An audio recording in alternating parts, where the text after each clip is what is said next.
Well, these long summer evenings have been pretty good, haven't they?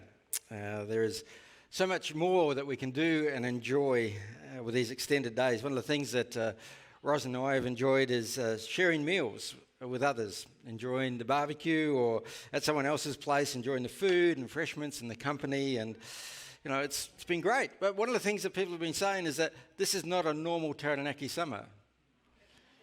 Am I going to be disappointed next year? Is that what I should be bracing? Or is this kind of it, you know? Normally warmer. Excellent. If only the ocean was a bit warmer, that would be perfect. But anyway. In our series of Making Room, we're talking about increasing our margins in life, trying to reclaim some of those areas around our life so we don't feel that we are pressed too hard for too long. Last week it was make room for God and the idea of carving out just a little more room and knowing that we can create space for our lives for grace to happen.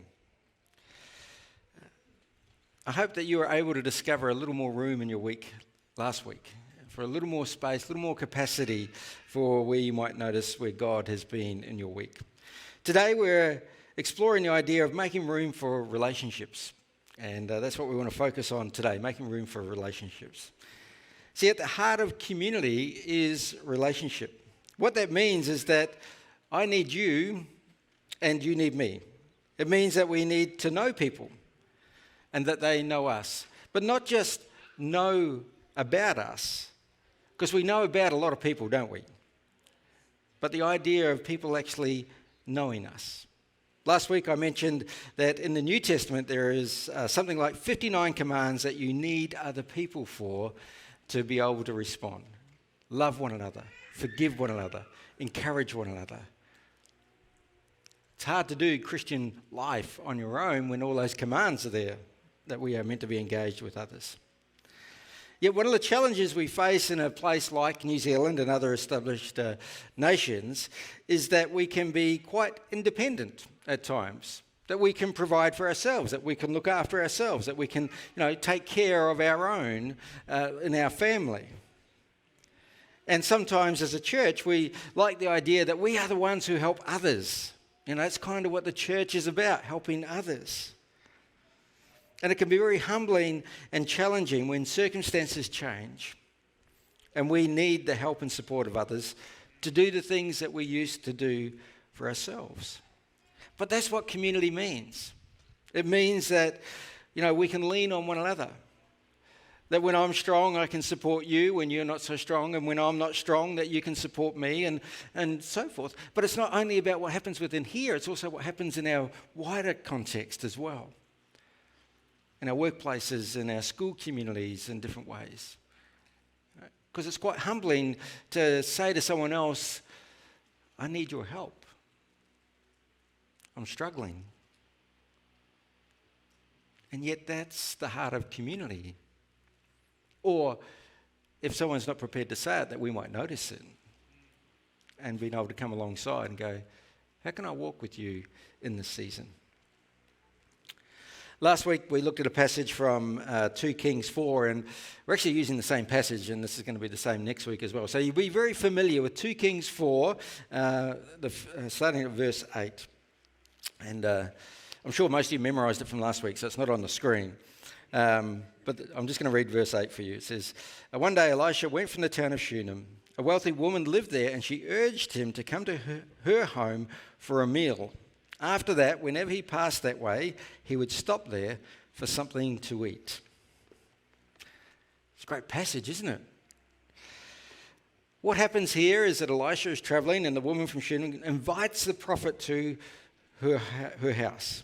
Now, the text says that she urged him, which is a little more than saying, hey, do you want to come over for a feed sometime? It's actually a lot more like, no, you need to come to my place. This needs to happen. This is what is going to happen today. You are coming to my place. She was insistent. Now, having people in your house for a meal or to stay is something that was part of the Jewish culture.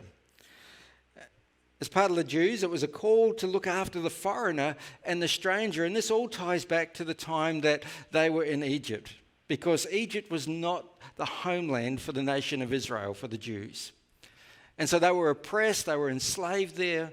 And when they came out of that, God gave them the command that they had to look after the foreigner, the stranger in their land, which actually meant not just, are you okay? But it actually meant you're coming to my place to stay tonight. If they saw someone out in the street and it was getting dark, that was the expectation. You would invite them into your house. You would look after them. And this was twofold. One, it was to remind them, one, that they have come from a place of oppression where they were the stranger, where they never forget what it feels like to be, not to have a home, and to then be able to practice it. The other was, now that they were living in a blessed state, that they were to share that blessing and not just go, aren't we awesome? But actually go, we're awesome so that other people can benefit. And we invite them in. We share the blessings that God has given to us. And that was the purpose of this idea of looking after the stranger. So it wasn't particularly uncommon to say to someone, hey, if you don't have somewhere to stay, come and stay at my place, come and have a meal. But probably what was uncommon was the insistence of this particular woman on this prophet. No, you're coming to my place. That could be a little confronting, wouldn't it? Imagine if you were out doing a bit of shopping at New Plymouth, someone walks up to you, do you know what? Tonight you're coming to stay at my place. But I've got something. No, you're coming to my place. You'd think, man, this person's a little left of centre, right? But this is what happened in this context. Let me ask you, when was the last time you had someone in your house who was a stranger? Not strange, because we've all got strange people in our house most of the time, right? But a stranger, someone you don't know. Now, it's not something we do very often. In fact, the art of hospitality for those that we don't know is being lost in our culture because we're becoming quite risk-averse, aren't we? We don't know the background of this person. We're not quite sure who they are and what happens if they come into their house. And we have all these sorts of things that go through our mind instead of just going, actually, we have resources to share. Who are the people who could benefit by coming and joining us? When I first moved to Australia, I'm grateful for Kit and Celia, who took a stranger who was a little strange into their own home. Well, I settled and found my place and found my feet. It was just a real blessing for me to be welcomed into their place and their wonderful hospitality. But did you notice what happens after the first meal that takes place, where this woman invites this prophet back to her home? They have a meal, but then it goes on to say, one day Elisha went to the town of Shunem. A wealthy woman lived there, and she urged him to come to her home for a meal. After that, whenever he passed that way, he would stop there for something to eat. This was the beginning of something. The invitation to the meal wasn't a one-off. It's like, okay, I've done my bit, see you later.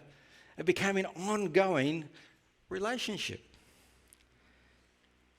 Whenever he went back that way, he stopped for a meal. Now, sharing a meal with someone is significant, and there are amazing things that happen over a meal. Stories are told, blessings are shared, relationships are built, and bonds are strengthened. And I'm sure that many of you have a family dining table that could share many secrets of conversations, stories, laughter that happened around the meal. When we look at the ministry of Jesus, there are a couple of things worth noting. See, it says when we talk about Jesus, it says Jesus came to, or the Son of Man came to. It has a couple of phrases that go with that often. One is Jesus came to save. In Luke 19:10, it says, "For the Son of Man came to seek and save those who are lost." Another one is serve. The Son of Man came not to be served, but to serve others and to give his life as a ransom for many. And the next one is eating and drinking. The Son of Man came eating and drinking. I recently heard it described this way: Jesus' purpose was to serve and to save, and his strategy was sharing meals. Have you noticed how much time Jesus spent at meals? When you read through the Gospels, how often is Jesus reclining at the table, sharing a meal, eating? Someone said in the book of Luke, when you read about Jesus, he's either on his way to a meal, at a meal, or leaving a meal as you read through Luke. The first miracle happened as he was asked to help at a wedding feast when the wine ran out. And he was often at a meal reclining and teaching and engaging with others. Now, the reasons he's found in these places is partly cultural. If you read through the different festivals and that in the Jewish calendar, there was always a reason to celebrate. There was always a reason to gather, always a reason to have a meal. And so there was, lots of opportunities to do this, but it was part of the culture of the time. But Jesus also knew that sharing food with others was an important part of life and relationship. If we want to be like Jesus, we need to be willing to adopt this strategy. Could it be that sharing our faith starts with a meal? Could it be that serving each other starts with a meal? Could it be that simple? Sometimes we overcomplicate it. We have strategies and all sorts of ways, like how are we going to reach our community? What if we just stripped it all back and said the best way to reach our community is around the table, face to face? Acts 2:42, the birth of the early church, and we're told that there are 4 things that the early church committed themselves to. The first is the apostles' teaching. The second one is to fellowship, that sense of community. The third one was to prayer. And the fourth one was, I want to take a stab, sharing the common meal. It was part of what they did. They just shared a meal together. Now, I know Northpoint has a history of meals following the service. In fact, my first Sunday was followed by, now it takes me a little while to get my head around this, followed by a potluck crock pot meal thing, right? Kind of got it right. Should have had it up on the back screen so I could read it. But the idea of gathering around, sharing a meal, and I remember that. I remember some of the conversations that we had and some of the moments of engagement with the people that you don't always get when you do this thing and then you might have a cuppa and then you leave, but to hang around with a plate and to talk and to engage. I know Northpoint has a history of this, but we also know that sharing meals is a great way to build relationship. It's also a great way to share transmissible diseases, right? So that's why we're not doing that so much at the moment. We're kind of keeping that on the down low until one day when we can. And I'm hoping that day isn't too far away. We're able to share some of those things again. But there are a couple of things that happen around a meal. The first is that eating requires us to slow down. Well, it's meant to, right? How many of you have eaten a meal in the car? Yeah, that's right. The drive-through. Eaten on the run. I have, in fact, we have had family meals in the car. And, one of the things was that when we would travel, so when we lived in Brisbane and Roz's family were in Wollongong, that was just about an hour or so south of Sydney. So that was a 14-hour drive. Now, I did a little bit of research through the week, and Wellington to Whangarei, according to the transport website, is about a 10.5-hour drive. Invercargill to Nelson is about 12.5 hours. So this was a pretty significant drive, and we did it a number of times, and there were a number of times when Roz and I did it on our own.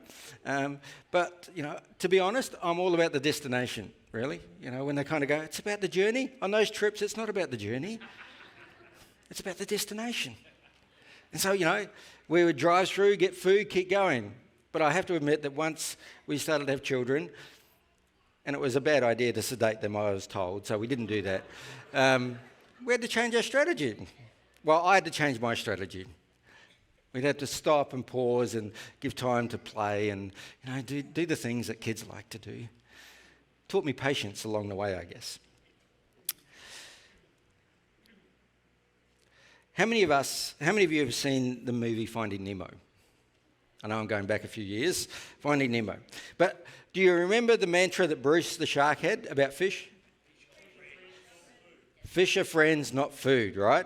And one of the things in Western culture is that we see food as fuel, right? That's fuel to serve the body. It's there to sustain us, keep us moving. But if we simply see food as fuel, we'll just have a protein shake or a breakfast shake or something like that just to sort of get us through. Yet in other cultures where food is to be enjoyed, savoured, it's a place to linger. So it's not just about fuel. When it's just fuel, it means that you get it in as quick as you can. And some of us treat it like a Formula One pit stop. How much can I get, for how long, and then go on again. But that's not the way to approach meals. I have to admit that I'm guilty of this, that when we eat as a family, I am generally the first one finished. I blame it on being the youngest of 4 and having to make sure I got my share. But I need to remember that sharing the meal with the family and pausing and slowing down is an important part of life. When you have a nice meal, when you've taken the time to prepare something nice, you often enjoy it a bit more, don't you? You slow down, you savour the opportunity, and you enjoy the food. Sharing a meal takes time. Relationships take time. And when we try and rush them, we end up missing out. We skip past important elements of what it is. So sharing a meal is an important part of relationships. The second point is that when we share a meal, it connects us. When we share a meal, we share stories. We share life. We're connected together. It's a place where we can find out what's happening in people's lives, where we can really start to get below the surface, beyond the, how you going? Yeah, good, to what's actually happening under the surface. And as believers, we're called to share lives with others. One of the things that we are called to is we're called into community, not because of what we get from it, but because of what we add to it. Now, the reason that you're part of Northpoint isn't simply because of what you get. I hope that you do get some things. Maybe a small child along the way, I'm not sure. Would you like a hand? No? Right. But we're called into community not for what we get and what we receive, but for what we add. What do you contribute? How do you participate? Networking is an important business principle.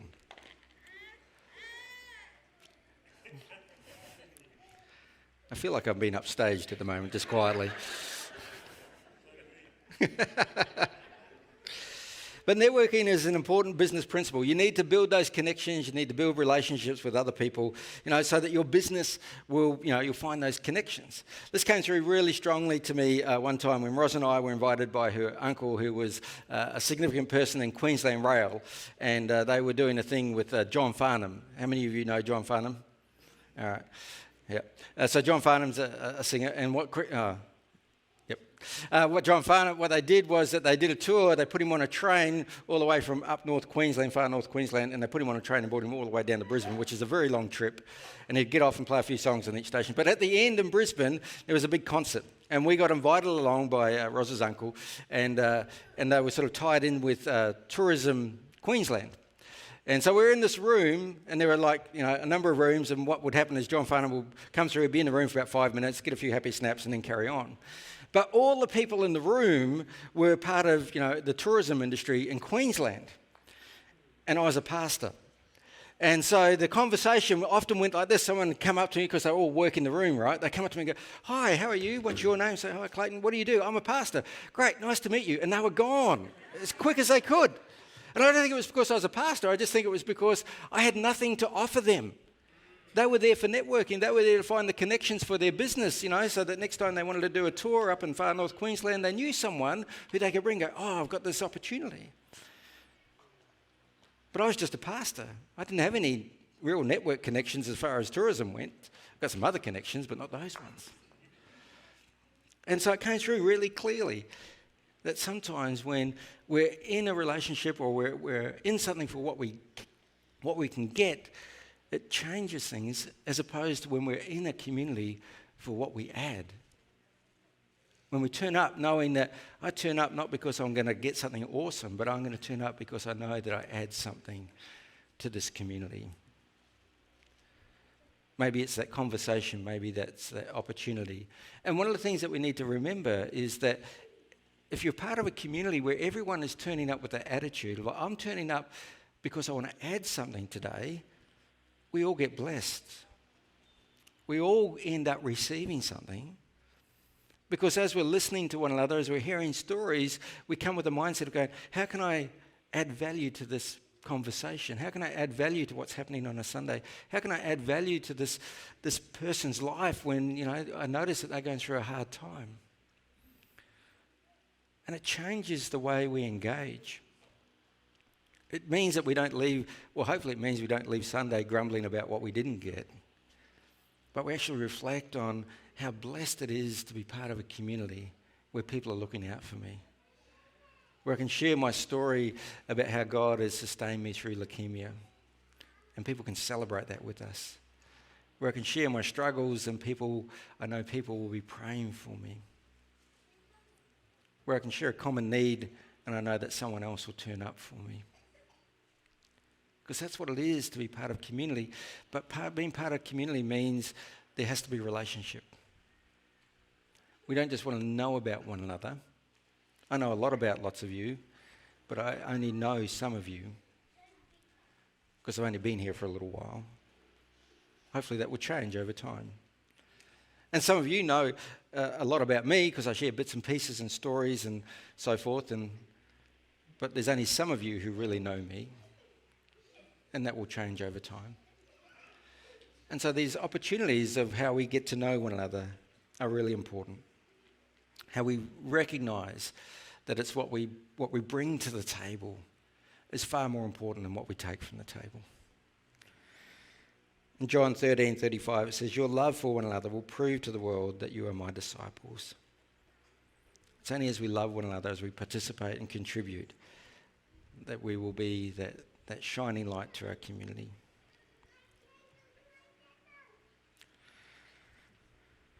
Rose shared a great quote with me that she came across this week, and it was like, when you finally learn that a person's behaviour has more to do with their internal struggle than it ever did with you, you learn grace. When we're a part of a faith community, not because of what it can do for us, but because of how we can add value, then we learn grace. We learn it's not about me, but it's actually about us. And that changes the conversation. It changes the way we are present to one another. In life today, there are a lot of virtual communities. Facebook, Twitter, Instagram, Snapchat. Not just the ones that I know of, and I know I'm well out of the loop. But so many ways that we have virtual community. We can see what's happening in other people's lives, but not connected to them. For those of us, we can basically see what's happening and just sort of keep it at arm's length. Or for those who engage, we can show the portion of our life that we want others to see. We can keep people at a distance.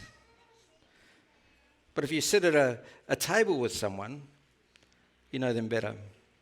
You get a sense of who they are rather than just seeing their feed of what's happening around them. When we substitute real community for virtual community, we are the ones who miss out. See, sitting at a computer and eating isn't the same as sitting at a table and sharing life, is it? Now, I know that some of you, I've done this when I was coming over from Australia, we would have a family Zoom meal, which was good, but it's not the real thing, is it? And I know that some of you have done that as well. You've connected with family overseas, but you long for the time when you'll be together again. The screen does a portion, but it doesn't do the whole. You can't hug that person. You can't comfort them when they're upset. There are things that you miss out when it's all virtual. And COVID has created an opportunity where we've kind of had to sit in that space a little more than we would like. But we can't settle for that long term. We can't just go, well, this is the way it is.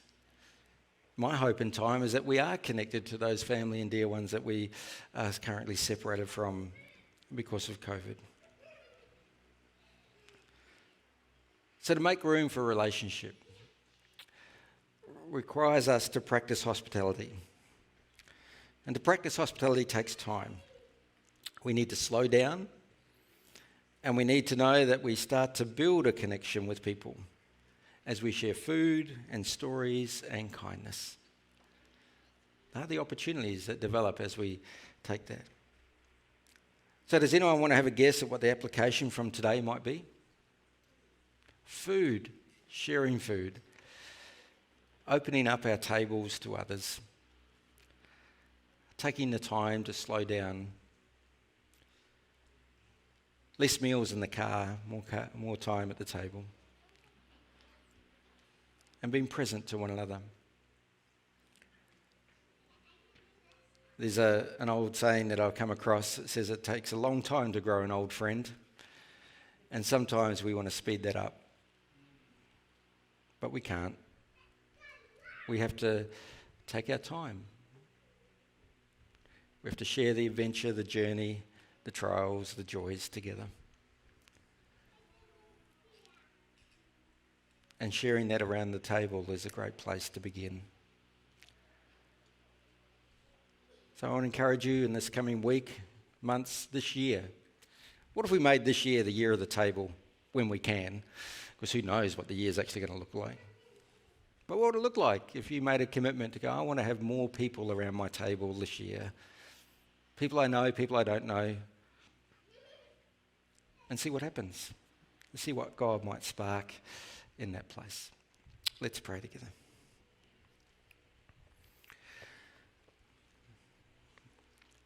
Jesus, we want to thank you for the story that we have in Scripture.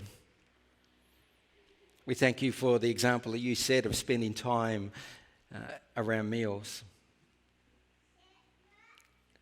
And Lord, we know that many of us practice hospitality. But Lord, I pray that you give us eyes to see and create new ways where we can engage with others, where we can invite others in, that we might remember what it's like sometimes not to have a full family around, that we might remember what it's like to share our blessings that we now receive. And so God, I pray that you would help us to notice the people on the fringe, notice those who we can invite in and share and enjoy. And some of those might lead to new lifelong friendships. Some of them might be seasonal. Some of them might just be meeting a need in the here and now. But we see this wonderful example of hospitality that you participated in, that you shared in. So God, help us to be a community where we do that. And part of the reason we do that is because we want to add value. We want to bring something to the table, not just be receivers. That we might participate in the work of your kingdom. In Jesus' name, amen. Thanks, team.